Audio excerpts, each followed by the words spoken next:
Patapos na ang December 31 or 2024 natin, guys. And super thankful pa rin tayo kasi nandito pa rin tayo sa mundo. Siyempre naman. Ayan. Sabay-sabay tayo mag-relapse ngayon. Hala, mag-relapse sa ilog. Ayan, ang ganda dito, guys. Ngayon na lang ulit kami nakabalik dito kasi super busy. And also maulan din, malaki yung tubig, bagyo. Pero thank you Lord kasi andito ulit tayo. Ayan, mga simpleng bagay dapat ine-enjoy lang natin. Ayan, sobrang daming nangyari ng 2024. Alam ko hindi lang ako and kayo din. And kailangan din nating ngumiti. Ayan, umpisahan natin sa pagngiti.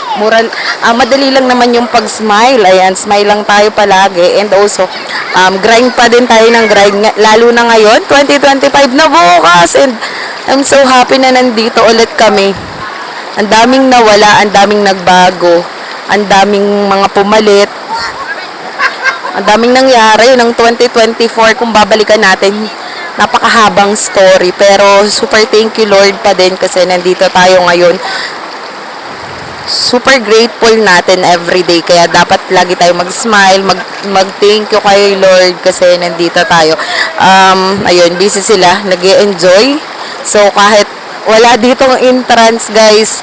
Medyo malapit lang to sa bahay namin and super enjoy naman tayo today. Mamaya tayo magsuswim kasi wala, gusto ko lang mamaya.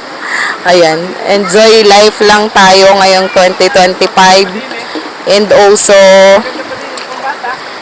i-enjoy natin ang everyday, every moment enjoy. Ayan, wala lang, nakaka-relax. So thankful. Harap pindutin mo nga. Yung ano. Yan.